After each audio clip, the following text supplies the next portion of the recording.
She had worked the front desk of the Kurahane Grand for 3 years, and she had learned one thing above everything else. The lobby told you everything about a man before he opened his mouth. The way he walked through the door told you if he was used to doors being held. The way he looked at the marble floor told you if he had ever owned marble. The way he addressed her told you if he saw her at all. She was good at her job. She knew it. Her manager, Mr. Fujita, knew it. Though he had never said so directly, the guests knew it, in the way that guests know things, through the seamless absence of friction, through requests answered before they were fully spoken, through the sense that this particular hotel ran exactly as a hotel should run, and that someone, somewhere, was responsible for that. Her name was Amara. She wore her hair pulled back. She kept her uniform pressed. She had memorized the names of 340 repeat guests, their preferred room orientations, their coffee orders, their peculiarities with room temperature and pillow firmness. She had never once been thanked for this by anyone above the rank of housekeeper. Subscribe if you want to know what happened when the wrong man walked up to her desk. And if you've ever been overlooked by someone who should have known better, tell me in the comments, because this one is for you. It was a Tuesday in November. The rain had been coming down since morning, soft and cold, the kind of rain that found its way through everything. The lobby was quiet in the way expensive lobbies are quiet, not empty, but purposefully still.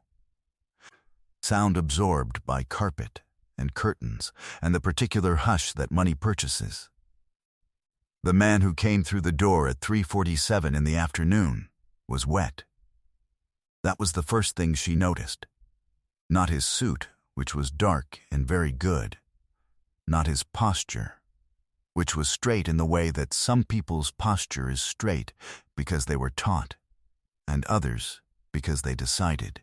Not the two men who followed him at a precise distance, faces forward, hands loose at their sides. He was wet. He had walked some distance in the rain without appearing to care, or without noticing, which was not the same thing. He came to her desk. She looked up. He was perhaps 50. His face was still in the way that faces become still when they have been trained not to show things. His eyes were dark and direct, and they met hers without the small flinching away that people often did when they realized she was looking back. "I need a room," he said. His voice was quiet. People with quiet voices, she had found, rarely needed to raise them. She pulled up the system. "Of course." "Do you have a reservation?" "I don't." She checked availability. The hotel was at 87% capacity, a Tuesday conference situation. She found what she needed. "We have a corner suite available on the 14th floor. May I take your name?" He gave it. She typed it. The system did something she had never seen the system do. A flag appeared. Red. She had worked in 3 hotels and she had seen yellow flags, which meant payment verification, and blue flags, which meant VIP protocol. She had never seen a red flag. There were no instructions in her training for what a red flag meant. There was only the flag, bright and unignorable, and a single line of text beneath it. "Do not accommodate. Management authorization required." She looked at the screen. She looked at the man. He was watching her with the same still expression, and she understood that he had seen the moment she read it. "One moment, please," she said. She called Mr. Fujita. Mr. Fujita arrived in 4 minutes. She had watched the man wait during those 4 minutes, and he had waited the way people wait who have waited before, without fidgeting, without checking his watch, without performing impatience for her benefit. The 2 men behind him waited identically. All 3 of them together were like a held breath. Mr. Fujita was a small man with careful manners and a habit of touching his lapel when he was uncertain. He came around the desk, glanced at the screen, touched his lapel. "Mr. Nishida," he said. The man looked at him. "I'm afraid we're unable to accommodate you this evening." "Mr." Fujita's voice was smooth and entirely without apology. "We are fully booked." "You told him you had a room," one of the two men said from behind. "Mr." Fujita did not look at the man who had spoken. "I'm sorry for the confusion." Amara stood at her desk and said nothing. She was watching Mr. Nishida. He had not moved. His expression had not changed. He looked at Mr. Fujita for exactly 3 seconds, and then he looked at Amara, and his eyes stayed on hers for a moment that she couldn't explain afterward, and then he turned and walked back out through the door into the rain. The two men followed. The lobby's particular hush resettled itself, and Mr. Fujita smoothed his jacket and said, without looking at her, "That flag is there for a reason." She did not answer. He went back to his office. She stood at the desk. Outside the tall glass doors, through the rain, she could see the man standing on the pavement while one of his companions brought a car around. He was still not looking at anything in particular, just standing in the rain in his good wetsuit, as still as he had been at her counter. She thought, "He owns this hotel." She didn't know why she thought it. It was not a rational thought. It arrived the way some things arrive, complete, without argument. She went back to work. 2 hours later, she found out she was right. The call came into the hotel's main operations line and was transferred to the general manager, a man named Okamoto, who occupied the large office on the 3rd floor, and whom she had spoken to a total of 4 times in 3 years. She was not on the call. She heard about it from Reiko in housekeeping, who had been refilling the 3rd floor water service when Okamoto's voice went through his office wall at a volume his office wall was not designed to contain. The Kurohane Grain was owned by a holding company. The holding company was owned by a trust. The trust, it turned out, had a name behind it, and that name was Nishida Kenji, and he had been standing at Amara's desk 2 hours ago being told the hotel was fully booked. She was at the desk when Okamoto came downstairs. He walked fast. His face was the color of chalk paper. Behind him came Mr. Fujita, who was touching his lapel repeatedly, and who had, she noticed, stopped making eye contact with anyone. Okamoto went directly to the desk. "The guest who came in at 3:47, he said. "The one Fujita declined." "Yes," she said. "You found him a room before the flag came up." "I found availability." "Yes." Okamoto looked at Mr. Fujita. Something passed between them that Amara could not fully read, but which she understood in its general shape. She had been in rooms when that shape moved through them before. It was the shape of a decision being assigned. This was a management decision, Okamoto said. He was not speaking to her. "Mr. Fujita said, I made the call. You made the wrong call. The flag. The flag is a system artifact from 2019. It has been removed. I am removing it now." Okamoto turned back to Amara. "Mr. Nishida's assistant has been in contact. He will return tomorrow morning. You will accommodate him personally." "Of course," she said. Okamoto left. Miss Fujita did not look at her. He walked back toward his office, and he did not arrive there, because Okamoto's voice came from the elevator bay at a frequency she could hear but not make out, and Mr. Fujita changed direction, and she did not see him for the rest of that evening. She learned later that he had been dismissed before 6 o'clock. She thought about that on her commute home. The rain had stopped. The train was warm, and she stood holding the overhead bar, and she thought about Mr. Fujita, who had been at the hotel for 11 years, who had known about the flag and had used it, who had spoken to the man in the lobby with a courtesy that was the precise shape of contempt. She thought, power is strange. It is almost never where you can see it. He came back the next morning at 9. She was at the desk. She had arrived early. She had not decided consciously to arrive early, but she had, and she was there when the car stopped at the entrance, and he came through the door, dry this time, wearing a different suit that was somehow even quieter than the previous one. He came to the desk. One of the two men was with him. The other was not. He looked at her. She said, "Good morning, Miss Nishida. We have your suite ready." He said, "You were here yesterday." "I was." "You found the room. There was availability on the 14th. I had it ready when the flag came up." He watched her. She held the eye contact because she had decided to. "And the flag," he said. "Your general manager removed it." Something moved through his expression, briefly, and was gone. She could not have said what it was. Not satisfaction. Not exactly. Something more like recognition, which was a strange thing to see on someone's face in a hotel lobby. "What is your name?" he said. "Amara Sato." He repeated it quietly, as if recording it. "How long have you been here?" 3 years. "And before?" "The Asahi Palace. 2 years. Before that, the Kyoto Continental." He nodded once. "Your manager?" "Mr. Okamoto is on the 3rd floor." I meant the one from yesterday." She paused for just a moment.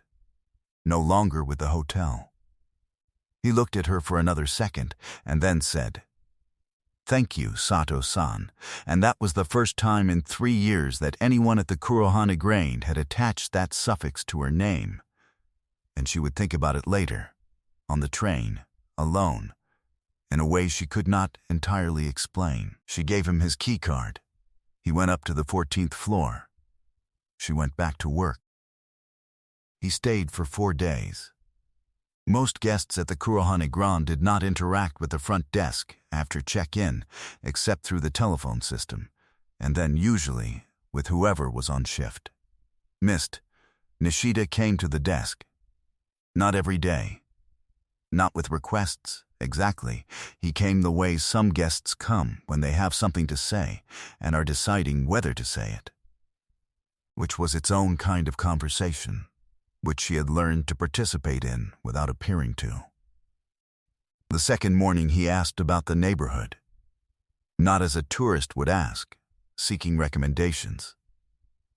As someone who knew the neighborhood and was asking what she knew of it, which was a different question, and she treated it as such. She told him about the park 3 blocks east that got morning light through the old ginkgo trees, that the best soba within walking distance was not the famous place that appeared in the guides, but the smaller one without a sign, run by a man named Ozawa who had been making the same broth for 30 years. He listened the way good listeners listen, not performing attention, but actually directing it, with a stillness that meant she could hear herself think while she was speaking. "You know the area," he said. "I walk it. I like to know where I am." He nodded. He looked at her for a moment, and then he said, simply, "That's useful," and went toward the elevator, and she was left with the odd sensation that she had been assessed and found acceptable, though for what she couldn't say. The third morning his companion, the one man who remained with him, came down alone and said that Mr. Nishida had a headache and asked if the hotel had any ibuprofen. She had ibuprofen, and she sent it up with water and a cold compress, which she included without being asked. 20 minutes later the companion came back down and stood at the desk for a moment without speaking, and then said, "He wants to know who put the compress in." "I did," she said. The man nodded. Went back upstairs. That afternoon Mr. Nishida came down himself, and he looked better, and he came to the desk and said, "The compress." It seemed like it might help. It did. He paused. "Where did you learn that?" "My mother. She used to get headaches when it rained." "Japanese mother?" "Nigerian. She married here. I grew up between both. He absorbed this. She watched him decide something, though she didn't know what. He said, "The soba place you mentioned. Ozawa's." "Yes, does it take reservations?" "It has 6 tables. I don't think it does. Would you go with me?" The lobby was, in that moment, empty enough that she was sure she had heard him correctly, and she stood at her desk and understood that something had shifted, though she could not yet see its edges. "I work until 6, she said. 7, then." They went to Ozawa's at 7. The place was exactly what she had described, small and unannounced. A curtain the faded color of indigo, 3 steps down from street level, 6 tables of pale wood. A man behind a counter who did not look up when they entered. The smell of the broth was the kind of smell that made a room feel older than it was. She had been here twice before, alone, walking on her days off. She liked places that did not try to explain themselves. They sat at the table near the window. The companion did not come in. He remained outside, which she noted without commenting on. Mr. Nishida sat across from her, and he was different here than he was in the hotel, not less himself, but less compressed, as if the particular posture that a lobby required had been set aside, and there was simply a man across a low table from her, looking out at the rain-wet street. They ordered. The old man brought the broth without fanfare, and they ate, and it was good in the way that things are good that do not announce themselves. "Why hotels?" he said after a while. She considered. "I like the in-between state of them. Everyone is somewhere temporary. Everyone is either arriving or leaving. There's an honesty in that. Most people don't enjoy impermanence. I'm not sure I enjoy it. I just recognize it." He looked at her. Something moved behind his eyes that she was beginning to learn to wait for, that appeared when he was genuinely thinking rather than responding. "My father said something similar. He said that the only things worth carrying were the ones that fit in your hands." Was he a traveler? A pause. In a manner of speaking. She understood that the pause meant the subject was closed, and she accepted that the way she accepted other things, completely, without fuss. He told her about the hotel. Not apologetically. He told her as if it were simply a fact she might find interesting. He had bought it 11 years ago as part of a larger acquisition, had kept it because the building was good and the location was good, and he had, he said, a weakness for things that were built properly and left to stand. "You've never stayed here before," she said. "I have an apartment in the city. I don't usually need." He stopped, looked at the window. "I needed to check something." "What were you checking?" He looked back at her. "Whether people here had started to think that my money was the thing that mattered, rather than my word." She thought about Mr. Fujita, about the flag, about the system artifact from 2019 that had been left in place because removing it required a decision, and making the decision required someone who would rather not. "And?" she said. "One of them had." She nodded once. She looked down at her broth.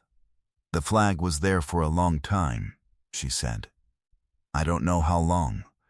It had a look of something that had been there a long time, since the previous management." He set down his chopsticks. "Before I bought it." There was an incident. The man who ran it then had strong opinions about certain kinds of guests. She understood what he was saying. She did not pretend otherwise. "And when you bought it," she said, "I assumed it had been removed. It hadn't been."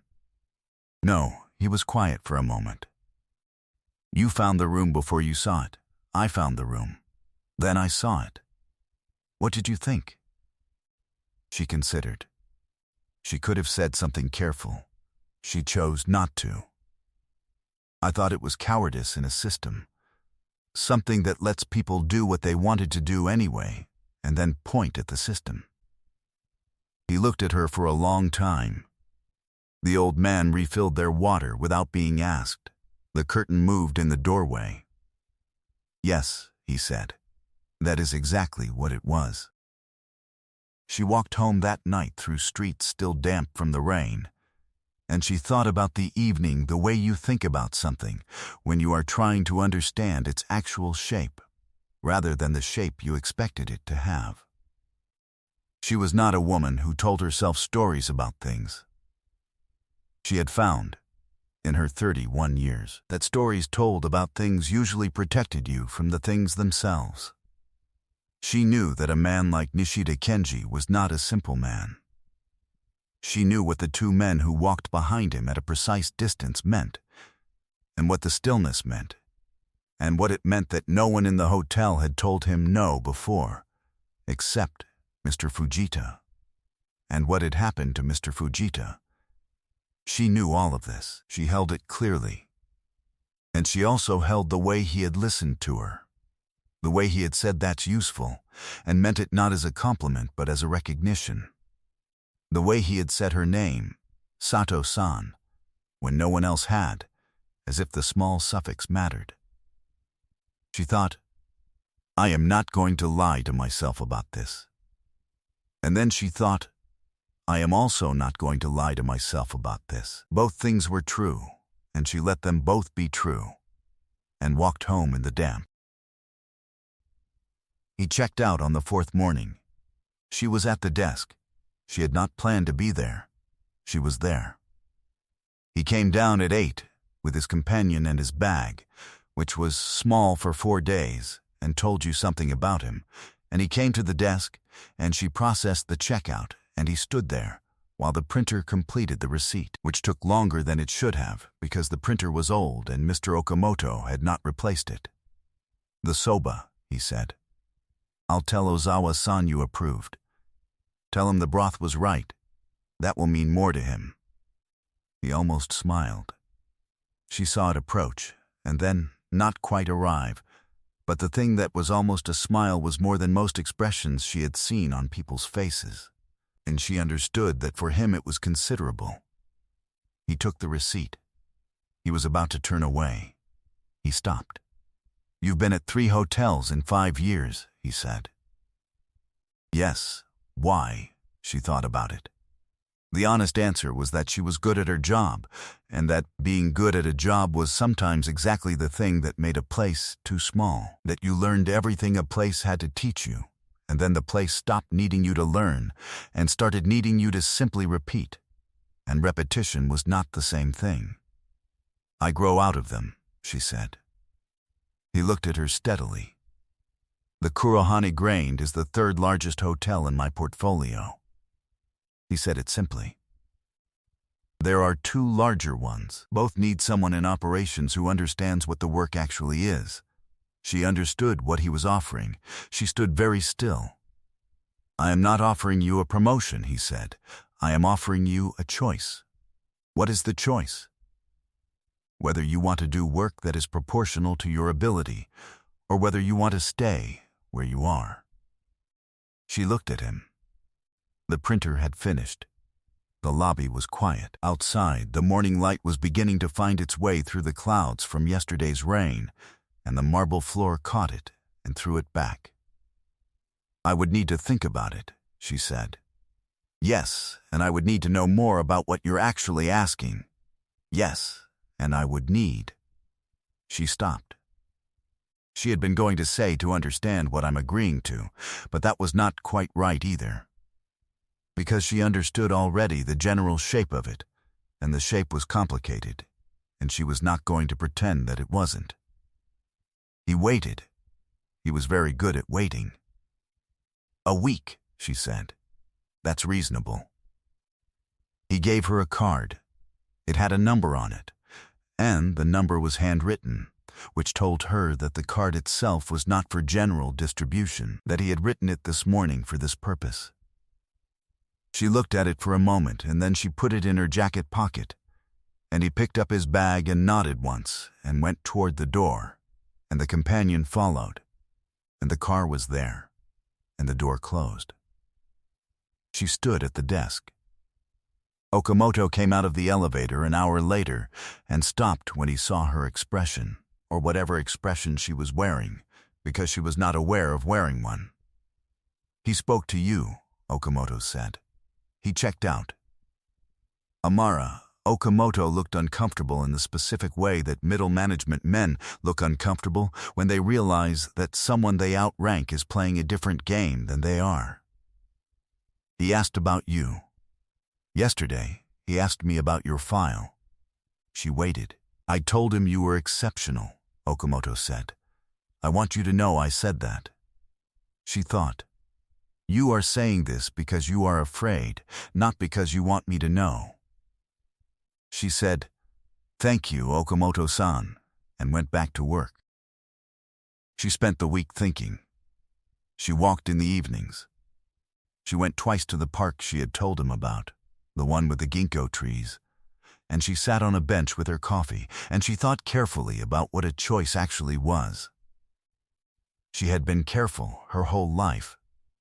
Not out of fear, exactly. She did not think of herself as a fearful person, but because she had learned early that careful people rarely had to undo things, and undoing things cost more than doing them right the first time. Her mother had taught her this. Not in words. In the way she moved through a room, through a country that was not the one she had been born in, through a marriage and a language and a set of customs that were not hers, and that she had nonetheless taken on completely, without complaint, because she had chosen them, and she believed in standing by your choices. Her mother had also taught her this. Knowing what something costs is not the same as being afraid of paying it. She thought about the flag, about what it had been doing in the system for however many years it had been there, about the people who had seen it and acted on it, and the people who had seen it and done nothing, and the one person, apparently, who had left it there on purpose. She thought about Nishida Kenji standing in the rain on the pavement, looking at nothing in particular, with the particular stillness of a man who was used to being refused things he had every right to, and had learned not to show what that cost him. She thought, "We have that in common." On the 7th day, she called the number. The meeting was at an office in Shinjuku, on a high floor of a building that knew what it was doing architecturally, precise and understated, which was a harder thing to achieve than it looked. She met his director of operations, a woman named Ishikawa, who had the manner of someone who had been doing this work for 20 years and had formed clear opinions about what it required. Ishikawa did not waste either of their time. She went through the role directly, one of the 2 larger hotels in the portfolio, a 340-room property in Minato that was performing below where it should be performing, a front-of-house culture that had drifted from the standard and needed someone who understood the standard to reimpose it. "Not manage," Ishikawa said. "Reimpose. There is a difference." "I know the difference," Amara said. Ishikawa looked at her. Then she said, "Yes, I think you do." She was offered the role at the end of the meeting. It was not a question exactly. It was presented as a fact that had been decided and was being shared with her, and she could take it or she could not, and either way the decision had apparently already been made about whether she was capable of it. She took it. She did not see Nishida Kenji that day. She asked Ishikawa at the end whether she should, to thank him, she said, for the opportunity. Ishikawa looked at her with an expression that was not quite amusement. "He doesn't take thanks for things he considers obvious," she said. "If you want to thank him, do the work well." She was 3 months into the work at the Minato property when she saw him again. He came through the door of the hotel on a Tuesday morning. Tuesday, she noticed. Always Tuesday. And she was crossing the lobby toward the operations office with a binder of Q4 audit numbers under her arm, and she stopped when she saw him, and he stopped when he saw her. He looked different here, not in the hotel lobby where they had first met, where he was the guest and she was the desk. Here she was in the lobby, and he was the one walking through the door. She thought, we have switched positions. And she thought, that is probably not an accident. He came toward her. The companion was with him, the same one. He looked at her, and then at the binder, and then back at her. How is it? He said. 3 months, she said. Ask me in another 3. Ishikawa says you're ahead of where they projected. Ishikawa says everything precisely. It's a useful quality. I'm beginning to think so. He almost smiled again, closer this time. The almost smile was becoming something she could map. She knew where it lived on his face, just at the left corner, just for a moment before it didn't arrive. There's a problem with the F&B director, she said. It wasn't what she had planned to say. But he was there, and she had been thinking about it, and he was someone who dealt in facts. Tell me, she told him. Concisely the issue, what she'd observed, what she believed it was costing the property, what she had tried, what hadn't worked. He listened with the same quality of attention she remembered from Ozawa's, the quality that meant she could hear herself think. When she finished, he said, "What do you need?" She told him that too. He nodded. "I'll tell Ishikawa. You don't have to tell Ishikawa. I can. You could go around the structure," he said, "and it would work, and then you would own the outcome without the backing. And if anything went wrong, you would be standing alone." He looked at her steadily. "Use the structure. That's what it's there for."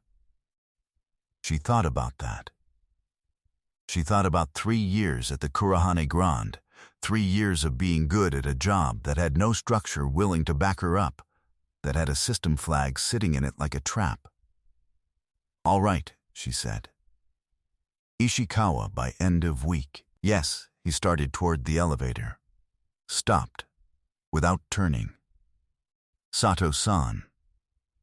"Yes, the ginkgo trees are better in December." He said it quietly, to the middle distance. "When the leaves are gone and you can see the shape of them." She stood in the lobby with the binder under her arm, and she felt something warm move through her chest, quietly, the way warmth moves through a room when a door is opened. "I'll go and look," she said. He went upstairs. The F&B director situation resolved in 6 weeks. She handled it the way she had learned to handle things, completely, clearly, without performance. She went through Ishikawa, who moved efficiently, as she moved in all things. The director resigned before Christmas. She hired the replacement herself, a woman who had been doing the same work at a smaller property and had been overlooked twice for the position she deserved.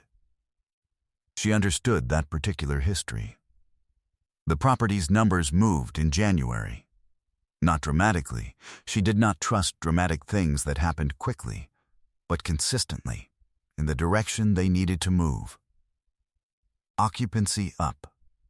Average spend per guest up. Return rate, which was the number that mattered most because it was the number that could not be faked, up. She sent Ishikawa the quarterly numbers without comment. Ishikawa replied, "Good. Keep going." She kept going. In February, there was a dinner. It was not planned as a dinner. She was working late on the 6th-floor event space renovation. She had opinions about the contractor's approach to the lighting plan, and she needed to be there to have those opinions in person.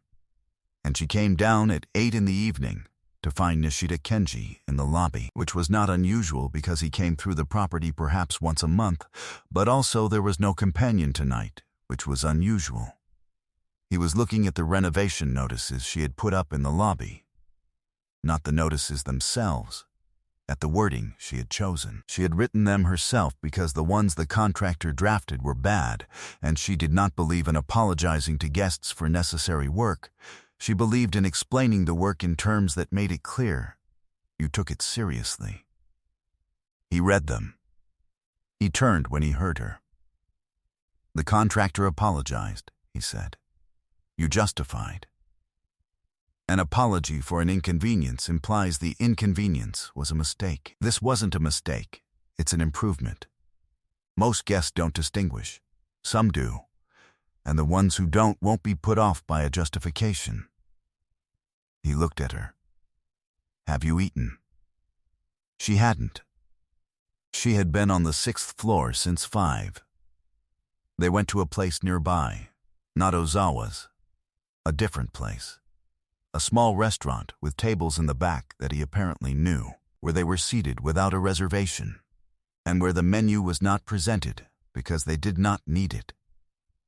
She noticed this the way she noticed things, completely, without making a production of it. They ate, and they talked, and she was aware, in the way she had become aware of things she had not previously paid attention to, that the conversation moved between them with a quality she was not accustomed to. She was accustomed to being good at conversation. She was not accustomed to being in a conversation that asked something of her, that moved toward something rather than simply filling air. He told her about the building the hotel was in, about the family that had owned it before the war, which she had not known, which mattered to the way she thought about the renovation, about why he had bought the property 4 years ago, and what he had wanted it to be, and what had happened to that intention under the previous management, which was a story about intentions meeting reality and reality winning, but told without self-pity, which she respected. She told him about the ginkgo trees. She had gone to see them, in December as she'd said. She had gone on a morning when the light was low and the trees were bare, and she'd understood what he meant, that the shape of a tree was most visible when it had put down everything it was carrying. He listened. The almost smile came. This time it arrived, briefly, completely, and then it was gone. But it had been there, she thought. I am in trouble. She thought it clearly, without flinching. She thought about what she knew about him, the parts she had known from the first morning and the parts she had learned since. She thought about what it would mean to allow herself to know what she was feeling and what it would mean not to. She chose, as she always chose, to know. The moment when everything became visible happened in March, at a function. The Minato property hosted a quarterly dinner for a consortium of property investors. A formal event. 70 people. The kind of evening where the room told you who counted by where they were placed. She was overseeing the operation, as she always did when the property had an event of this size. Visible, but not intrusive. Solving problems before they became visible. Nishida Kenji was at the dinner. She had known he would be. He was at the head table, which was obvious. What was not obvious was Counselor Ishida.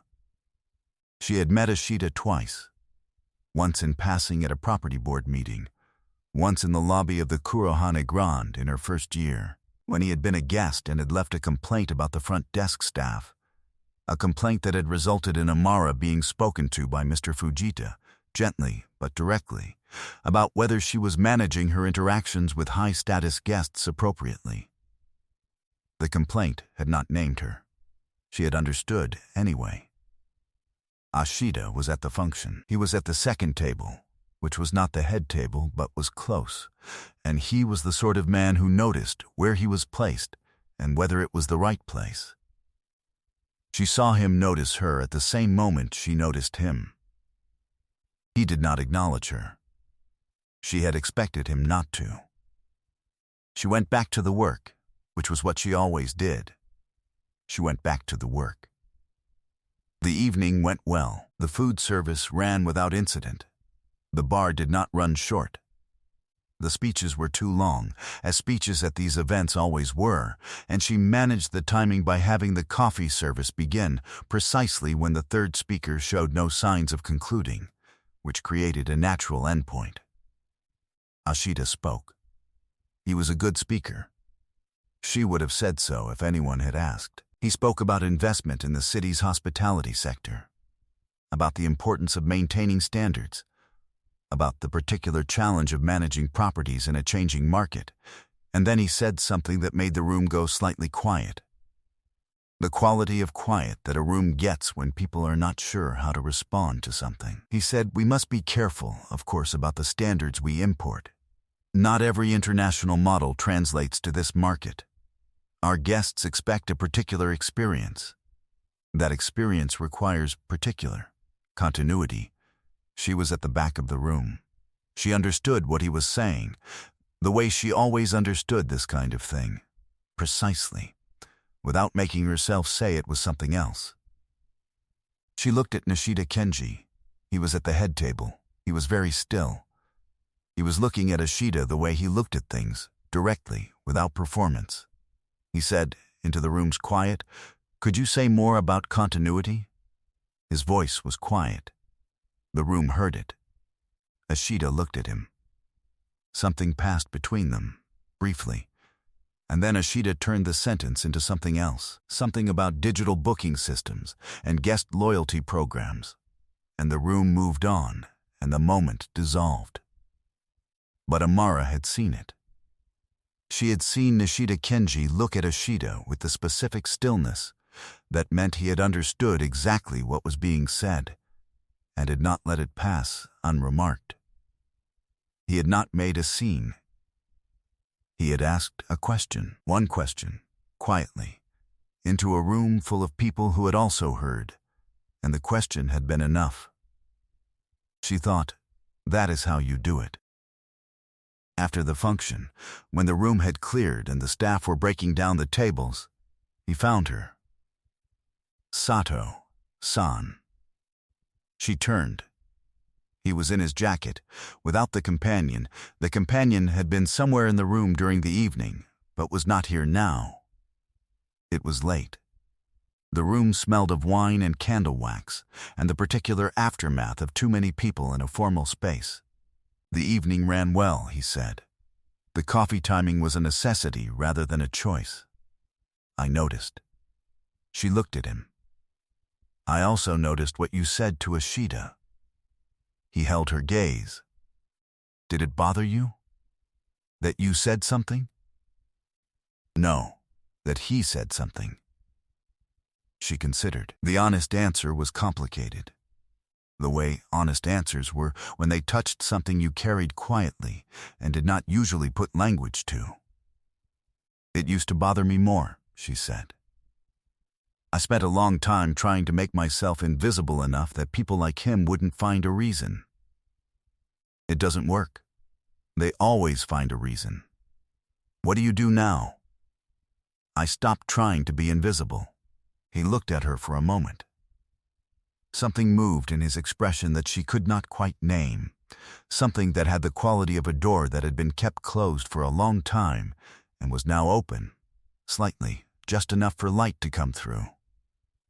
I was refused a hotel room in my own hotel, he said. I know. In 2019, the man who owned it before me put that flag in the system. He sold the property because he had to, but he left the flag because he could. He paused. I didn't know it was there. I should have checked. You couldn't have checked everything. No, but I should have checked that. She thought about Mr. Fujita, about the system artifact from 2019, left in place because removing it required deciding, and deciding required caring. She thought about the 3 years she had stood at that desk and done her job and been very good at it, and been seen by no one above the rank of housekeeper. You saw me, she said. He said yes, in the lobby. At the desk, before that. He was quiet for a moment. The room you found before the flag came up. That was, you didn't wait. You just did it.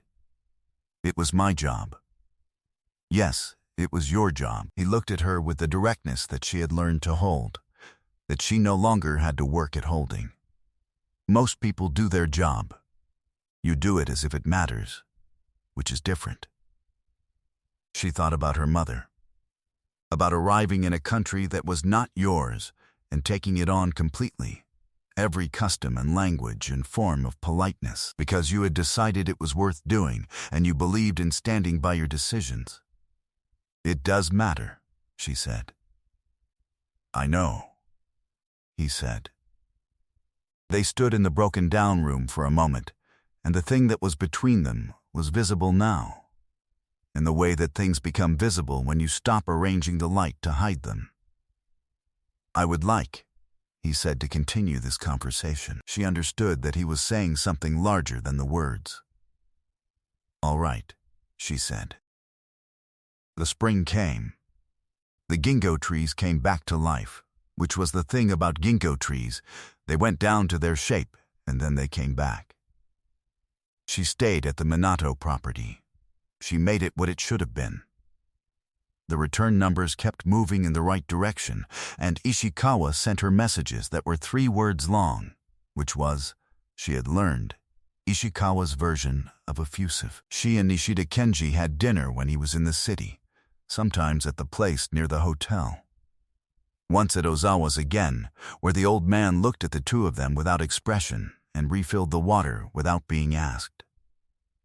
They talked the way they always talked, about the work, about the city, about the things they had each carried and set down and picked up again. She told him about her mother, about the 2 countries she lived between, the 2 languages in her head, the way she had spent her childhood learning to be completely one thing, and then completely another thing, and then, slowly, understanding that she was something neither country had a word for. He told her about his father, about being the son of a man who existed outside the structures that the rest of the world moved through, outside the banks, the hospitals, the hotels that had flags in their systems. About learning that power and legitimacy were different things, and that legitimacy was what you made by how you conducted yourself, in every room, over time. She thought about the lobby at the Kurohana Grange, about the flag, about the way he had stood in the rain on the pavement and not looked at anything in particular. She thought about the lobby at the Minato property, about the renovation notices she had written, the ones that justified rather than apologized, about the room she had given him before she saw the flag, because it was her job, and her job was to give rooms to guests who needed them. She thought, we are the same kind of person, not in the details, in the thing underneath the details. In April, a guest at the Minato property left a complaint. The complaint was about her. It said that the property's front operations manager, not named but described, had been presumptuous in her approach, had made the guest feel unwelcome, had demonstrated what the complaint called an attitude inconsistent with the hotel's standards. The guest's name was on the complaint. It was Ashida. She read the complaint. She read it twice. She set it down on her desk and she sat for a moment and she thought about what her mother would do. Her mother would go back to work. She sent the complaint to Ishikawa with a factual account of the interaction. The guest had requested an upgrade that was not available. She had offered an alternative. The guest had declined and left the front desk in a manner she had recorded in the log at the time. Ishikawa replied within the hour. Noted. Complaint closed. Continue. 2 days later, Nishida Kenji called. Not emailed. Called Ashida, he said. Yes, he filed a formal complaint. I know. Ishikawa closed it. He also spoke to 2 members of the investor consortium. She waited. I want you to know I'm aware of it, he said. All right. And that I am handling it. What does that mean? A pause.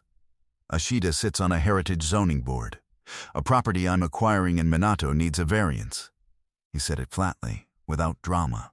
He applied for that position last year because he expected to be in a position to grant or withhold those variances. And he will not be on that board by next month. She sat with that for a moment. You don't have to do that, she said. I know. I can handle Ashida. I know that too. His voice was quiet. This isn't about whether you can handle him. This is about the fact that a man used a formal complaints process to retaliate against someone for treating him like any other guest. and that I own the property where that process exists, and that if I don't respond to that, I am Mr. Fujita, she thought. This is what it looks like when someone uses power the way it should be used. She thought, I have not been on the receiving end of that before. She said, "Thank you, Nishida-san." He said, "Kenji." She was quiet for a moment. "Thank you, Kenji." The summer arrived and the city became warm, and the hotel filled up, and she ran it the way she ran it, completely and without drama. Ashida did not appear on the heritage board. The acquisition in Minato went through. She and Kenji, she had stopped needing to remind herself to use the name, had dinner more often than every month now, and the conversation was longer than it had been, and it moved in directions that she was no longer surprised by, that she was simply glad of.